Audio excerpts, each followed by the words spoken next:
but for this man, it's a step into the unknown, one giant leap for mankind. And here he comes. As a young rider, you'd just dream of that moment, wouldn't you? Oh, totally. Yeah, ably guided out on the road. The likes of Max Scandri, etc. DS, who used to live and train in Tuscany, of course, near Quarata, not a million miles from here. Knows the roads very well, would have been able to give a lot of advice to the 24-year-old. But yeah, real maturity, strength. As you say, it looked as if he was on the very ragged edge on multiple occasions, but still managed to come through. Outfox and outpower some very good rivals, some strong rivals there. Well, that was a hard day. He put in a big turn on the gravel, didn't he, today, the Maglia Ufficiali. Good ride. Ganna-esque it was. Yeah.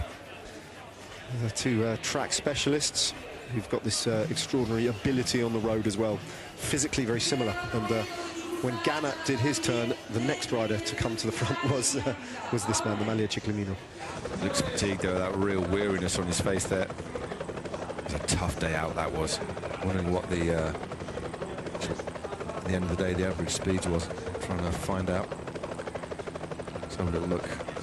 Yeah, 44.8 on a course with nearly 2,000 metres of elevation. Yeah, that's these amazing. sorts of roads, so it's very quick. Yeah, barely settled down really, did it? The race took shape, but the pace didn't go out of it really. Yeah, exactly. He was still working incredibly hard at the front.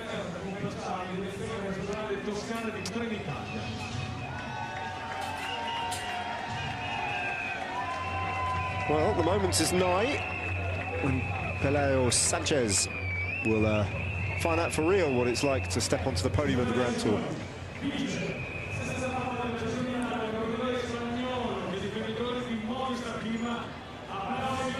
A new signing for Movistar, coming from the Pro Team Rex of Burgos BH.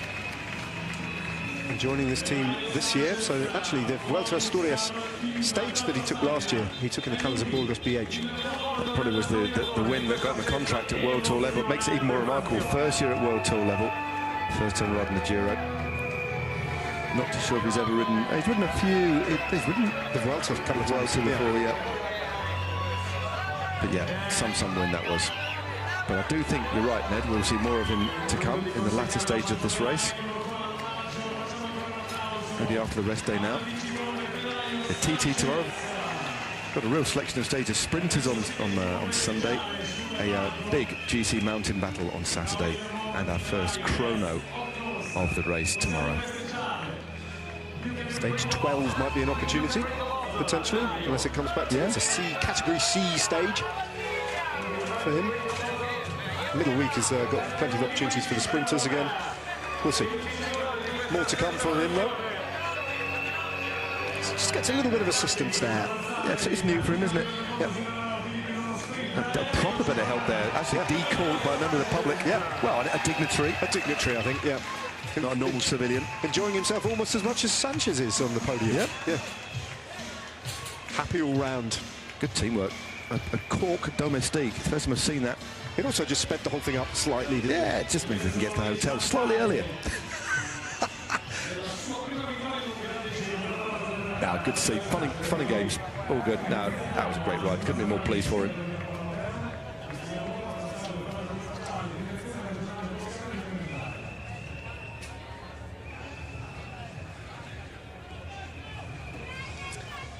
And his first win of the year back in January in Mallorca. He outsprinted a group of really talented climbers.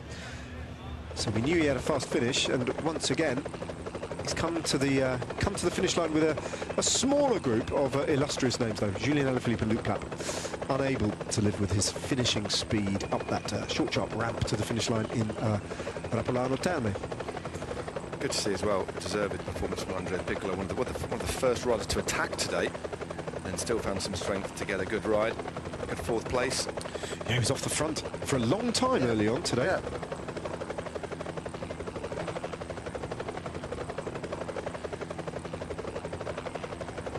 His first success outside of Spain, albeit not his first success outside of the mainland of Spain. The Trofeo Pollenza is on the island of Mallorca.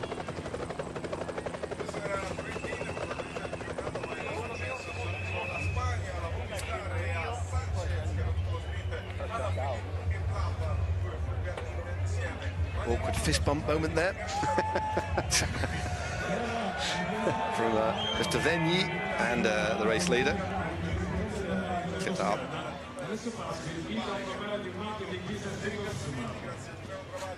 Well, it's one of the strange things about this strange, wonderful sport that we follow, that the leading rider has to go back, change out of his kit into another kit, just to come onto stage to change back into the kit, sort of, that he was just changed out of. A lot of kit changes. I just got confused, but you're quite right. You'd think there'd be an app for it, wouldn't you? Another day in pink for Tadej Pogacar. He took the pink jersey, let's not forget, on stage 2, with the first uphill finish, the first mountaintop finish at the Europa Sanctuary. And unlike Remco Evenepoel this time last year, having taken the pink jersey, so far, UAE Team Emirates have held on to it. And he thought that he might relinquish it, albeit for 24 hours today, potentially to Luke Platt. No, there wasn't any need to do that. He's quite happy in pink at the moment, and his team, once again, even though that was a harder day for them today, have held a little bit back. They've held a bit of reserves of energy for the big, serious tests that are still to come in this Giro. These early stages of this Giroditalia, they're not even a third of the way through. Yeah, just by the way the racing has gone, it's meant they could. It's just transpired to be assisting. So, and they'll take that. And tomorrow, this man will go full gas, and imagine the rest of his team will just get inside the time limit for a big day that we can talk about maybe on another occasion. But yeah, the mountains loom, they're in the distance, but tomorrow, in sharp focus now, is the first TT. I'll tell you what, Matt, the pink confetti from the podium is actually fluttering in. Open windows in our commentary booth, and it's coming fluttering in. Well, that's a Giro first. Like a flock of pink papery starlings.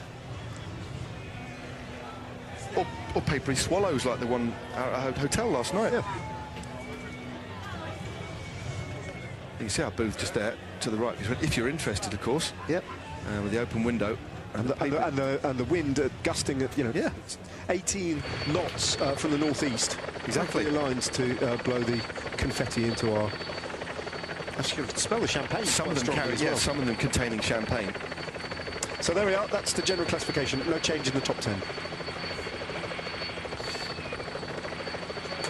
Could be a major reshuffling tomorrow, though, with all the riders here having to ride as hard as they can to defend their GC positions or enhance them in the individual time trial in Perugia tomorrow.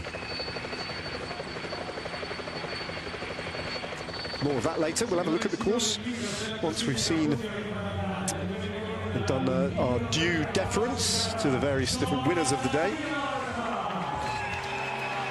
Actually, Jonathan Milan's hold on the Maglia Ufficiali is still pretty firm at this point in the race, but it's a little bit diminished after today because of an exceptional performance from his biggest rival, perhaps his biggest rival, Caden Groves. Really remarkable how well he went on the climbs. Yeah, Caden Groves. I think you mentioned it. You compared it quite rightly, in fact, in terms of style, to different riders, but it was rather Sagan-esque. Saganian.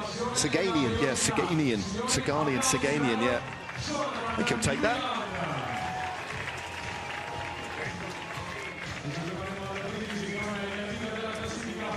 This man knows what to do with the podium. Look at that proper firm shake. Yeah. The big hands of Jonathan Milan. Some of the biggest hands in cycling. Are they? Apparently.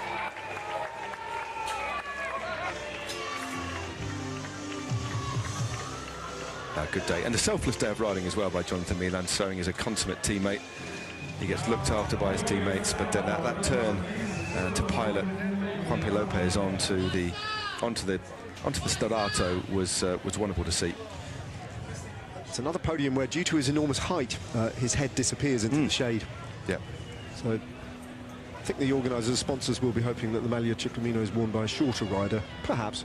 Yeah, they're or obviously neutral. Just tell him to take his trainers off and come in socks. That's a couple of inches right there.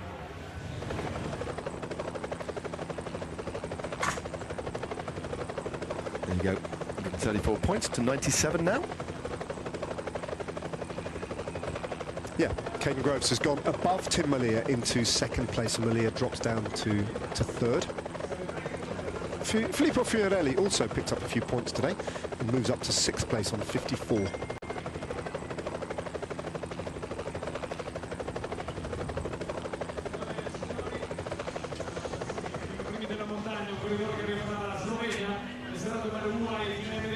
And so we move to the King of the Mountains competition, Matt.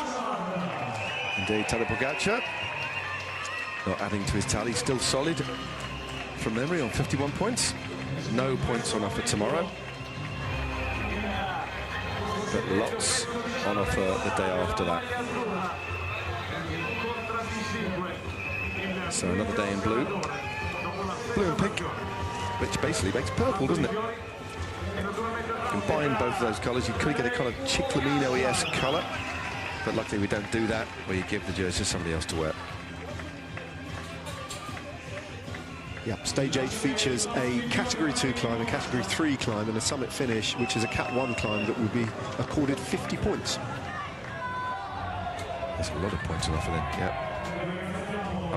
Over 60 points on offer to one singular rider, maximum. Yeah, and you never really know. It could be a day where a break goes to the line and we have two separate races, a general classification race behind. That's not at all impossible. Nope. So there could be some twists and turns in the King of the Mountains competition, which will take a different shape in a couple of days' time on stage 8. Now, every vantage point being used there. Oh, no, so that's a repeat. That's becoming a habit now, isn't it? He threw his glasses into the wall and they bounced back, and now he's just slammed the bouquet into the roof.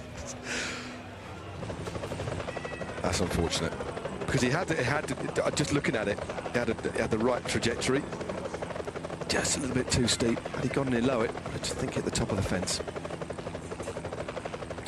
I'm sure those flowers will be taken and given to somebody in the crowd by a member of staff. So Lilian Calmejane will be in the blue skin suit tomorrow in the individual time trial. As a dignitary on the podium to hand over the white jersey to Kjan Uterbrooks, who just had a moment of slightly alarming moment on the second gravel sector, where he was delayed after Danny Martinez and Ben O'Connor had come together, and Uterbrooks came to a stop and had to thread a path through those two stricken riders. But it didn't take him long to restore his place at the front of the race. And that is a potentially dangerous stage for a young rider, ticked off and safely negotiated. So, yeah, another little milestone for Kjan Uterbrooks, who continues to lead the white jersey competition. Yeah, like I say, pretty stressful day. A lot of potentials, the potential hazards today, but he's negotiated. It hasn't lost any time, which is the main thing. Now can focus on the TT tomorrow.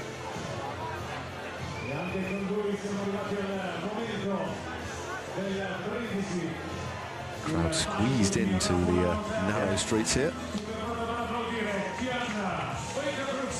He's getting used to this. Still smiling. A smile as strong as ever.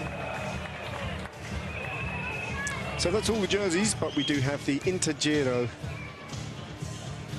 and I believe a special award that carries the name of Gino Bartali, which I presume will go to the stage winner.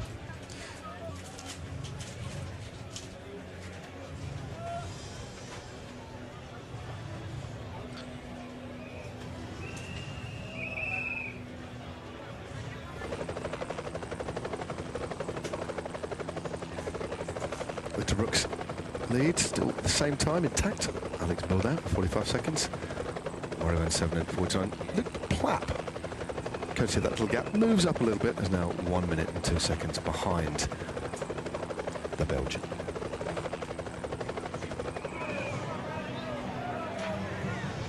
Viva il Giro!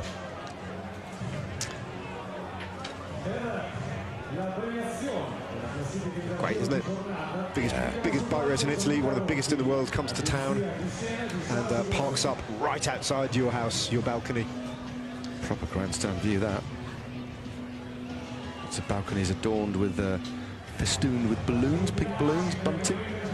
Proper carnival atmosphere here. A gorgeous day. Well, he's looking pensive, isn't he, Luke Plapp? But I think he'd be pretty pleased with his performance today. He's clearly in good form, and That was a third place that he was probably resigned to in the company of those two others. He put them under pressure, and at times he might have felt that he could have cracked them, but it wasn't to be. Little souvenir of his day, though. The Intergiro prize goes to Luke Plapp. Yeah, you can tell a slight little bit of disappointment on his face there. Would have loved the victory, of course. Yeah. Gets a bottle of bubbly. Looks more pleased with yeah, that. he's pleased with that. That'll do. That'll go. That's going back to the team bus, and the Jaco Alula team bus. Yep, have your Barbie on the rest day. But yeah, still a solid performance from Plapp.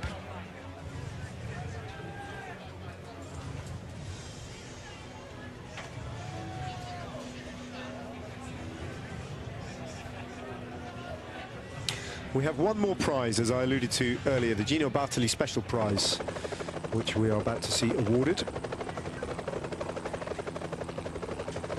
We are here in Tuscany. We are not far, actually, from Florence, the city of the great Gino Bartali's birth, and that is the reason why Stage 6 bears his name, and it's one of the greatest names, not just in Italian cycling history, but in cycling history, bar none, full stop. A winner of the Girod'italia 3 times, the Tour de France twice. And what is remarkable about, well, many things that are remarkable about Gino Bartali's career is that both his wins in the Girod'italia and his wins in the Tour de France came either side of the Second World War. A winner of the Girod'italia in 1936, 37 and 46, a winner of the Tour de France in 38 and 48. And one of the greatest there's ever been. And that is a proud little memento for a special day of racing as he takes away the special award that bears the name Gino Bartali. Yeah, proper legend. Very generous soul as well as Bartali.